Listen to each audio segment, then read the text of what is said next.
आज जो है वो बहुत खराब है और ये जो सब चीज़ें हो रही हैं ये सरकार के और प्रशासन के संरक्षण से हो रही है। आप खुद समझिए कि 20 दिन पहले भी उस पर कार्रवाई के लिए एप्लीकेशन की गई थी। फैक्ट्री बंद नहीं हुई, नाबालिग बच्चों को जो है वहाँ काम कराया जा रहा है।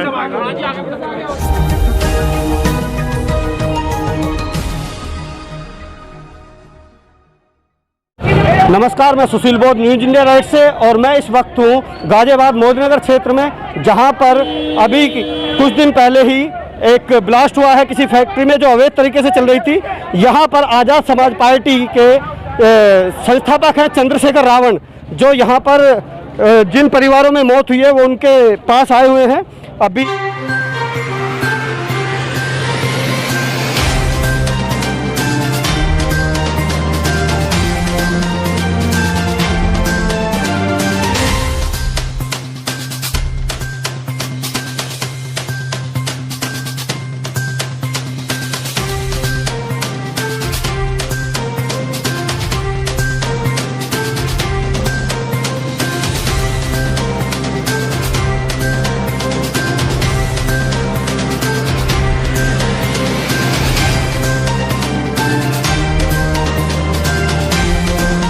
चंद्रशेखर जी, आप जो है इस बकरवा गांव में आए हैं, जहां पर अभी एक अवैध फैक्ट्री में धमाका हुआ जिसमें SC ST OBC के महिलाएं जो हैं उनकी डेथ हो गई है। तो जानना चाहेंगे, परिवार से आप मिले हैं, उस बारे में भी जानना चाहेंगे। नहीं, चलते रहो। देखिए, हालात जो है वो बहुत खराब हैं और ये जो सब चीज़ें हो रही हैं ये सरकार के और प्रशासन के संरक्षण से हो रही है। आप खुद समझिए कि 20 दिन पहले भी उस पर कार्रवाई के लिए एप्लीकेशन की गई थी। फैक्ट्री बंद नहीं हुई, नाबालिग बच्चों को जो है वहाँ काम कराया जा रहा है। 150-200 रुपए की गिनती पे काम कराया जा रहा है। 8-8, 10-10, 12-12 घंटे काम कराया जा रहा है। तो ये सरकार के संरक्षण से हो रहा है और ऐसे सरकारी कर्मचारी हों या प्रशासन के लोग, सरकार के लोग, उनको बख्शा नहीं जाएगा। आज उन पर कार्रवाई के लिए जी, जैसा कि पीड़ित परिवार से आप मिले हैं और जो प्रशासन की तरफ से मुआवजा दिया गया है उससे परिवार कितना संतुष्ट है? आप पहली बात जानिए कि 4 लाख रुपए के मुआवजे की बात की गई है। 4 लाख रुपए में तो आज एक बेटी की शादी भी नहीं होती। महंगाई का जमाना है, सरकार महंगाई कर रही है और ऊपर से हमारे लोगों की जान इतनी सस्ती नहीं है, इसमें कोई कोताही नहीं बरती जाएगी। जो सरकार का रवैया है, जो बैठ के बात करते हैं, जो सरकार का रवैया है पीड़ित परिवार के प्रति, उसको किस तरह से देखते हैं आप? कुछ नहीं है, जीरो है। 8 से 9 लोगों की जान गई है। सरकार जो है अभी सरकार के लोग घर में बैठे आनंद ले रहे हैं। अब हम आगे सब लोगों को सड़क पे लेकर आने काम करेंगे। हमारे लोगों की जान, मैंने फिर बताया, सस्ती नहीं है। जी जी जी। तो आपकी पार्टी जी, आपकी पार्टी आज़ाद समाज पार्टी, अब आप लोग जो यहाँ पर आए हुए हैं वो आश्वासन आपने किस तरह से इन लोगों को दिया है? अभी तक आश्वासन नहीं, काम करेंगे। अगर जो मांगे पीड़ित परिवारों की जो उन्होंने हमसे उम्मीद की है, अगर वो पूरी नहीं होगी तो इसमें गाजियाबाद में, मुरादनगर में, मोदी नगर में प्रशासन कोई अधिकारी कर्मचारी AC में नहीं बैठेगा।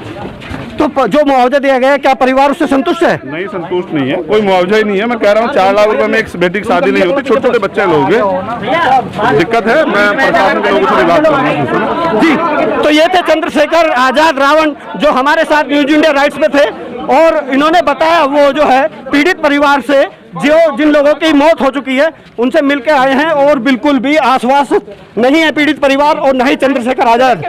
इस वक्त मेरे साथ हैं जाट नेता सतपाल चौधरी, जो आज़ाद समाज पार्टी राजस्थान प्रभारी हैं। उनसे भी जानेंगे जो हादसा यहाँ पर हुआ है इसको वो किस तरह से देखते हैं। जी, आज हमारे राष्ट्रीय अध्यक्ष भीम आर्मी और आज़ाद समाज पार्टी के राष्ट्रीय अध्यक्ष भाई चंद्रशेखर आज़ाद जी आए हैं, जो यहाँ 9 कैजुअलिटी हुई है उनके सभी के घरों पर जाकर सांत्वना प्रकट कर रहे हैं और मांग कर रहे हैं प्रशासन से कि कम 20-20 लाख रुपए इन मृतकों के आश्रितों को दिया जाना चाहिए।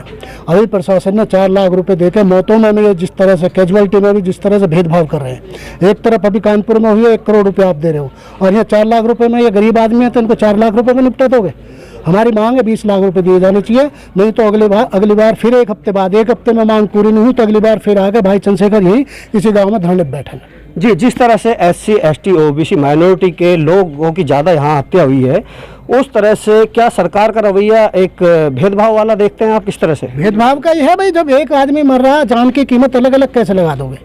एक आदमी मर रहा है उसे आप 1 करोड़ रुपए दे रहे हो, और एक आदमी जो बिल्कुल इनोसेंट है, नाबालिग है, जिसको 150-200 रुपए की बेगार पे आप ले जाके यहाँ काम करा रहे हो, ताला लगा के बाहर से अवैध फैक्ट्री में, उसको उसकी कैजुअलिटी पे आप 4 लाख रुपए दोगे।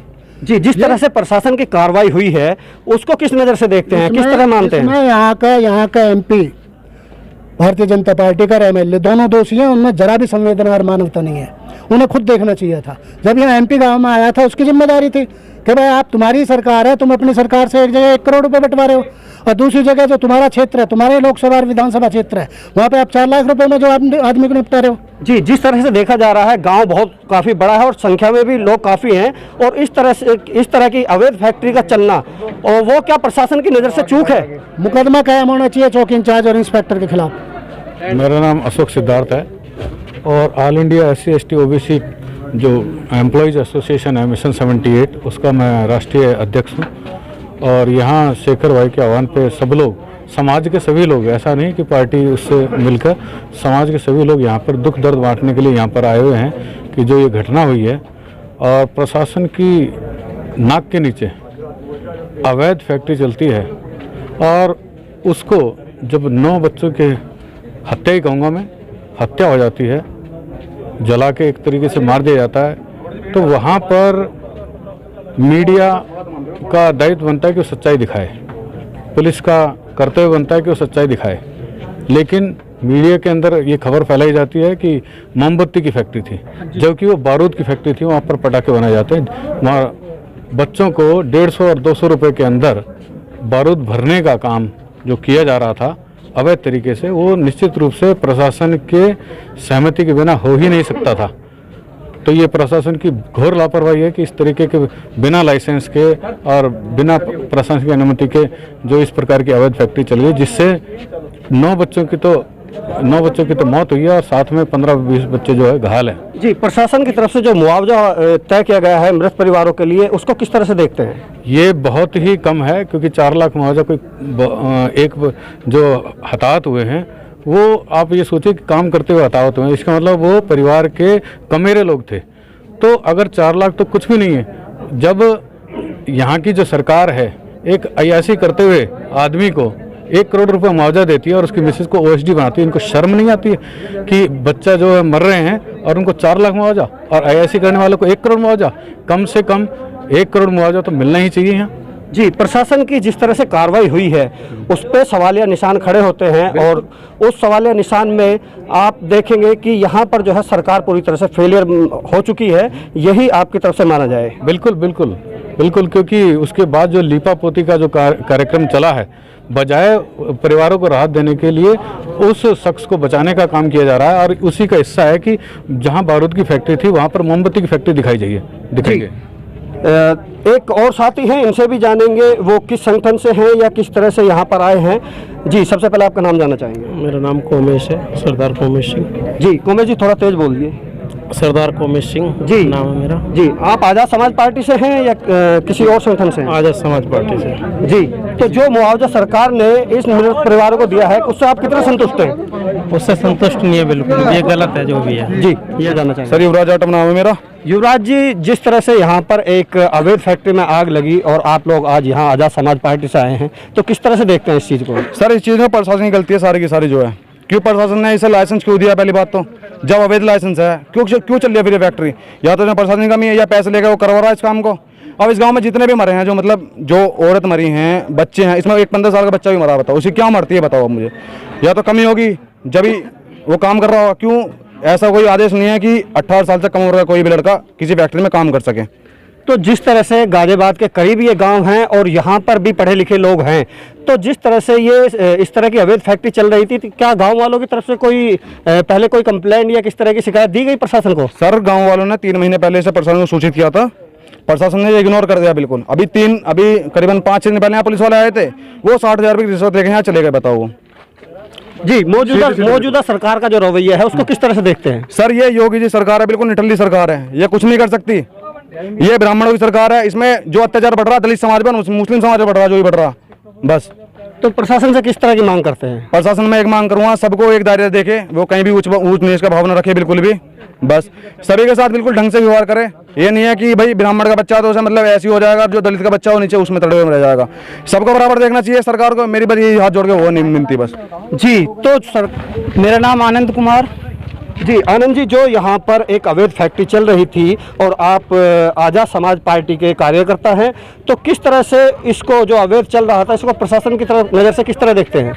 देखिए, मैं सिर्फ इतना कहना और जानना चाहूँगा कि हर समय, हर जगह और हर वक्त निशाने पर, चाहे व्यक्तिगत रूप हो, आर्थिक रूप हो या जातिवादी रूप हो या कोई आकस्मिक घटना हो, उस पर निशाने पर हमेशा 85% ही क्यों रहते हैं? यानी कि इस देश के मूल निवासी ही हमेशा निशाने पर क्यों रहते हैं? चाहे वो किसी कंपनी की दुर्घटना हो, कोई एक्सीडेंटल दुर्घटना हो, या हर रोज आप देख रहे हैं भी मेरठ में एक जातिवादी दुर्घटना हुई है। 85% का थोड़ा सा क्लियर करिए। 85% में मैं बताना चाहूँगा SC, ST, OBC और मूल निवासी, हर जगह इन्हीं को निशाना क्यों बनाया जाता है, चाहे वो टारगेट सीधा हो या घुमा फिरा कर किया जाता हो।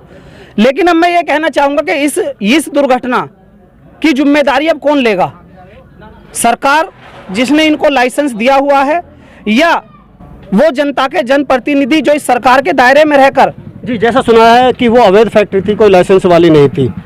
मैं वही कहना चाह रहा हूँ कि इस दुर्घटना की जिम्मेदारी कौन लेगा? सरकार लेगी जो इसका लाइसेंस निरस्त कर चुके हैं, या इस क्षेत्र के जनप्रतिनिधि, MLA, सांसद साहब, जो कि इस क्षेत्र के जनप्रतिनिधि होने के नाते जिनका दायित्व बनता है, जिनका कार्य बनता है कि हर गाँव में जाकर हर गाँव के कम से कम इतना तो ध्यान रखें जो आर्थिक रूप से पिछड़े लोग हैं, उनकी एज का फैक्टर एक तय करें, और किस कंपनी में कौन व्यक्ति क्या काम कर रहा है, कम से कम उसका दिशा निर्देश तो तय करें।